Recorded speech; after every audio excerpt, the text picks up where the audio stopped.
Antarctica صرف برف نہیں بلکہ شاید زمین کی سب سے بڑی خاموش پہیلی ہے۔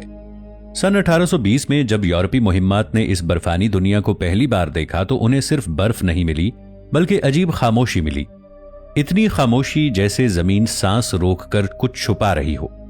انٹارکٹیکا میں ایسی جگہ بھی ہیں جہاں برف کے نیچے جھیلیں موجود ہیں، مثلاً لیک ووسٹاک، ایک ایسی جھیل جو تقریباً 4 لاکھ سال سے سورج کی روشنی نہیں دیکھ سکی۔ سائنسدان جب اس جھیل کے پانی کے نمونے لینے گئے تو انہیں ڈر تھا کہ کہیں اس میں ہزاروں سال پرانی مائکرو لائف نہ ہو، یا شاید ایسی زندگی جو زمین کے باقی حصوں سے الگ ارتقا پذیر ہوئی ہو۔ انٹارکٹیکا کے کچھ علاقوں میں ریڈار تصاویر میں زیر زمین ساختیں دکھائی دیتی ہیں۔ کچھ لوگ انہیں قدیم برف میں دفن قدرتی پہاڑ کہتے ہیں، مگر کچھ سازشی اور سائنسی تھیوریز انہیں ماضی کی گمشدہ تہذیبوں سے جوڑتے ہیں۔ انٹارکٹیکا کی برف میں میٹرائٹس کے ٹکڑے بڑی تعداد میں ملتے ہیں، کیونکہ سفید برف میں سیاہ پتھر فوراً نظر آ جاتے ہیں۔ یہاں سے سائنسدانوں نے خلا کی تاریخ کے کئی نمونے دریافت کیے ہیں۔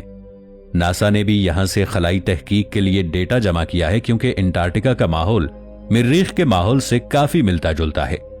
انٹارکٹیکا کے کچھ حصوں میں گرمی کے غیر معمولی سپاٹس پائے گئے ہیں جہاں برف کے نیچے پانی پگھلتا محسوس ہوتا ہے، مگر اس کی مکمل وضاحت آج تک نہیں ہو سکی۔ کچھ لوگ کہتے ہیں کہ شاید یہ زمین کے اندرونی نظام کی حرارت ہے۔ دوسری جنگ عظیم کے بعد کئی عجیب کہانیاں سامنے آئیں۔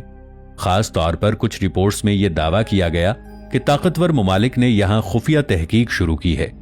ان میں ایک مشہور مگر متنازع قصہ یہ ہے کہ کچھ فوجی مہمات برف کے نیچے عجیب غاروں یا ساختوں تک پہنچنے کی کوشش کرتی رہیں۔ انٹارکٹیکا کا زیادہ تر حصہ ابھی بھی غیر دریافت شدہ ہے۔ تقریباً 98% حصہ انسان نے مکمل طور پر ایکسپلور نہیں کیا۔ انٹارکٹیکا کی برف اتنی موٹی ہے کہ کچھ علاقوں میں اس کی موٹائی 4 کلومیٹر تک پہنچ جاتی ہے، یعنی اگر کوئی چیز نیچے موجود ہو تو وہ واقعی بہت محفوظ چھپی رہ سکتی ہے۔ انٹارکٹیکا جہاں برف کے نیچے وقت بھی جم جاتا ہے، یہ وہ جگہ ہے جہاں انسان اکثر صرف سیٹلائٹ سے دیکھتا ہے، کیونکہ زمین کا یہ حصہ اتنا سخت ہے کہ یہاں شہر بنانا تقریباً ناممکن ہے۔ مگر کچھ لوگ کہتے ہیں یہ جگہ صرف برف نہیں، انٹارکٹیکا کے کچھ حصوں میں ریڈار سکینرز میں زیر زمین خالی جگہوں کے سگنلز ملے ہیں۔ سائنس کہتی ہے کہ یہ قدرتی جیولوجیکل ساخت ہے، مگر کچھ تھیوریز اسے پراسرار قصوں سے جوڑتی ہیں۔ یہاں کی برف میں ہزاروں سال پرانی ہوا قید ہے، جیسے زمین اپنی پرانی سانسیں محفوظ کر رہی ہو۔ سائنسدان ان ہوا کے بلبلوں سے ماضی کے موسم پڑھ سکتے ہیں، اور ایک عجیب حقیقت، انٹارکٹیکا کے کچھ علاقوں میں درجہ حرارت باقی دنیا کے مقابلے میں زیادہ تیزی سے بدل رہا ہے، یعنی زمین کا یہ حصہ تبدیلی کو سب سے پہلے محسوس کرتا ہے۔ انٹارکٹیکا میں ایک جگہ ہے جہاں برف سے سرخ پانی بہتا ہے، یہ جگہ بلڈ فالز کہلاتی ہے۔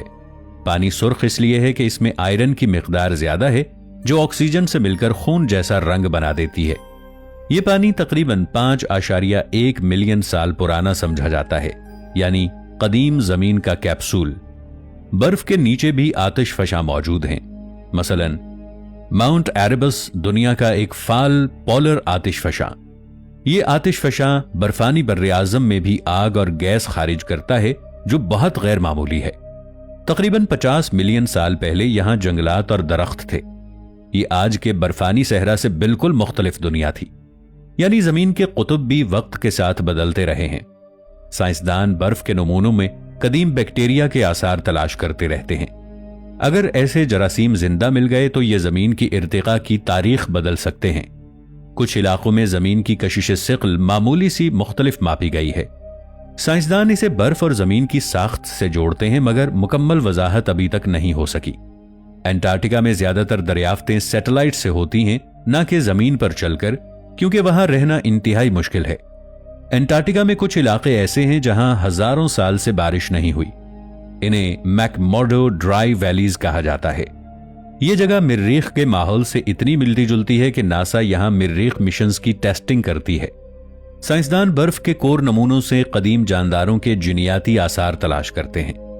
اگر مکمل قدیم ڈی این اے مل گیا تو ارتقاء کی تاریخ مزید واضح ہو سکتی ہے۔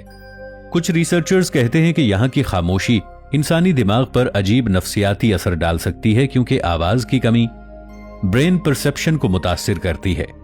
اگر انٹارکٹیکا کی برف مکمل پگھل گئی تو سمندر کی سطح کئی میٹر بڑھ سکتی ہے،